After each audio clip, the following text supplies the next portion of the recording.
जय हिंद साथियों, नमस्कार। आप सभी का स्वागत है आज के इस नई क्लास में।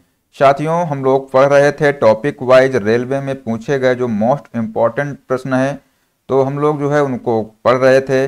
आज जो है उसी का हम लोग टॉपिक नंबर 4 पढ़ने वाले हैं, महाजनपद काल।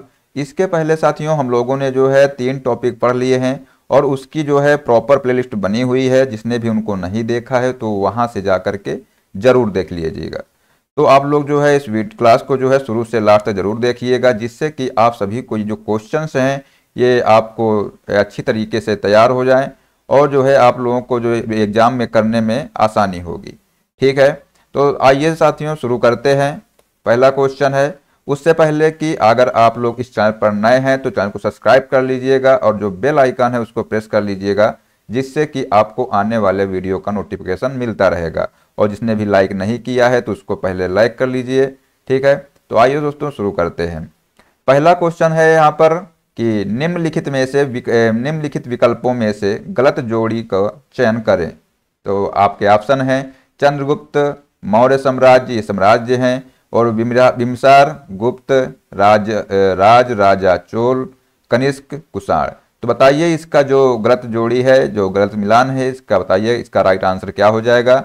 साथियों, जो क्वेश्चन है ये आरआरबी एनटीपीसी में पूछा हुआ क्वेश्चन है। तो बताइए इसका राइट आंसर क्या हो जाएगा। जिसको भी इस क्वेश्चन का आंसर पता हो तो वो कमेंट बॉक्स में इसको जरूर बताइएगा।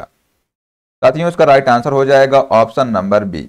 जो बिम्बिसार है, बिम्बिसार दोस्तों ये गुप्त वंश का शासक नहीं था। ये जो है किस वंश का शासक था, तो आइए देख लेते हैं।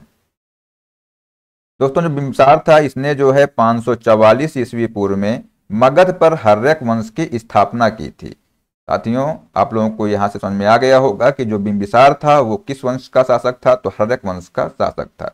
ठीक है, इसके पूर्व जो है यहाँ बृहद्रथ का शासन था और बिम्बिसार ने गिरिव्रज को अपनी राजधानी बनाया था। तो अब ये क्वेश्चन जो है आप लोग याद रखना कि जो बिम्बिसार था दोस्तों इसने जो है किसको अपनी राजधानी बनाया था, तो उसका नाम था गिरिव्रज। ठीक है, इसके बाद साथियों नेक्स्ट पॉइंट है कि बिम्बिसार ने लिच्छवी शासक चेटक की पुत्री चिलना, कौशल राज प्रसेनजीत की बहन महाकोसला तथा मद्र देश की कन्या क्षेमा से इसने विवाह किया था। इसके बाद जो है काशी महाकोसला देवी के साथ जो है दहेज में मिला था। तो साथियों, जो बिम्बिसार है, बिम्बिसार को जो है काशी प्रदेश जो है महाकोसला देवी के साथ जो है दहेज में मिला था। ठीक है, तो आप लोगों को समझ में आ गया होगा। तो ये जो पॉइंट है आप लोग इनको अच्छे से याद रखिएगा। ठीक है, आइए नेक्स्ट क्वेश्चन देखते हैं साथियों। नेक्स्ट क्वेश्चन कह रहा है कि बिम्बिसार डैश का शासक था। तो बताइए कि जो बिम्बिसार था दोस्तों ये कहाँ का शासक था। तो ऑप्शन है मगध, मथुरा, गांधार या तक्षशिला। साथियों, इसका राइट आंसर हो जाएगा option number A. Option number A क्या हो जाएगा, मगध। जो बिम्बिसार था दोस्तों ये मगध का शासक था। ठीक है, इसके बाद साथियों नेक्स्ट क्वेश्चन है, इसमें पूछा गया है कि निम्नलिखित में से कौन सी मगध साम्राज्य की राजधानी थी। बताइए कि निम्नलिखित में से कौन सी मगध साम्राज्य की राजधानी थी। ऑप्शन है वैशाली, राजगिरी, उज्जैन, कौशाम्बी। ये भी क्वेश्चन आरआरबी एनटीपीसी 2021 में पूछा गया फर्स्ट शिफ्ट का क्वेश्चन है। तो बताइए इसका राइट आंसर क्या हो जाएगा। ऑप्शन नंबर बी इसका राइट आंसर हो जाएगा राजगीर जो है इसकी राजधानी थी, किसकी, मगध की। ठीक है, इसके बाद साथियों आगे देख लेते हैं। अब बात करते हैं जो मगध है, तो मगध साम्राज्य की बात कर लेते हैं। तो जो दोस्तों जो मगध है, मगध प्राचीन भारत के 16 महाजनपदों में से एक था। ठीक है, और यह बौद्ध काल में उत्तर भारत का सबसे शक्तिशाली जनपद था। कौन सा जनपद, मगध जनपद। और इसकी प्राचीन राजधानी राजगृह यानी राजगीर या गिरिव्रज थी। और कालांतर में मगध की राजधानी पाटलिपुत्र स्थानांतरित हुई थी। और हालांकि शिशुनाग के शासनकाल में राजगीर यानी गिरिव्रज के जो अतिरिक्त वैशाली नगर को भी दूसरी राजधानी बनाया गया था, जो बाद में उसकी प्रधान राजधानी बन गई। तो आप लोग जो है ये जो राजधानियां हैं इनको अच्छे से याद कर लेना। इसमें जो है शिशुनाग के शासनकाल में राजगीर यानी गिरिव्रज के अतिरिक्त जो है वैशाली नगर को भी दूसरी राजधानी बनाया गया था। तो आप लोग ये जो है पॉइंट है ये आप लोग याद रखिएगा। ठीक है, नेक्स्ट क्वेश्चन साथियों है, इसमें पूछा गया है कि आर्य संस्कृति के सर्वोच्च काल में गंगा घाटी के जनपद जो संख्या कितनी थी, यही पूछा गया है, जो महाजनपद बन गए थे। ऑप्शन है 16, 14, 15 या 18। साथियों इसका राइट आंसर हो जाएगा ऑप्शन नंबर ए 16।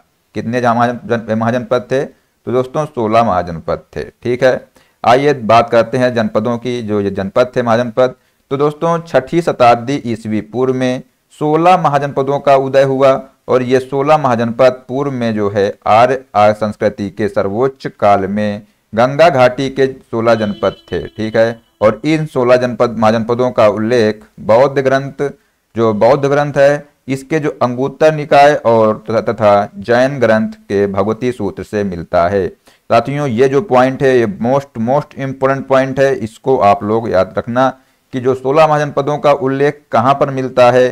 तो आप लोग यहाँ से बता सकते हैं कि जो बौद्ध ग्रंथ है तो बौद्ध ग्रंथ के अंगुत्तर निकाय से, तथा जो जैन ग्रंथ है इसके भगवती सूत्र से जो है इनका उल्लेख मिलता है।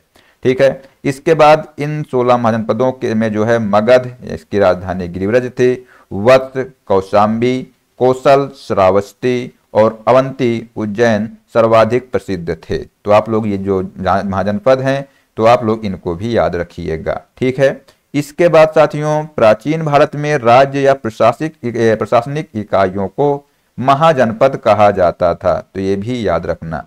इसके बाद साथियों नेक्स्ट क्वेश्चन है, इसमें पूछा गया है कि प्राचीन काल में जो है अवध को पूछा गया है कि प्राचीन काल में अवध को किस नाम से जाना जाता था। ऑप्शन है कौशल, कपिलवस्तु, कौशाम्बी या काशी।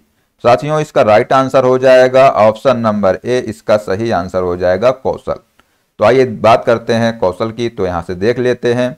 6वीं शताब्दी ईस्वी पूर्व में जो है भारतवर्ष में 16 महाजनपदों में विभाजित था। ठीक है, इसके बाद जो है प्राचीन काल में अवध को कौशल नाम से जाना जाता था। तो ये जो है पॉइंट आप लोग याद रखना कि प्राचीन काल में जो है अवध को किस नाम से जाना जाता था, तो आप लोग याद रखेंगे दोस्तों कौशल के नाम से। ठीक है, वर्तमान में यह क्षेत्र फैजाबाद यानी उत्तर प्रदेश में स्थित है।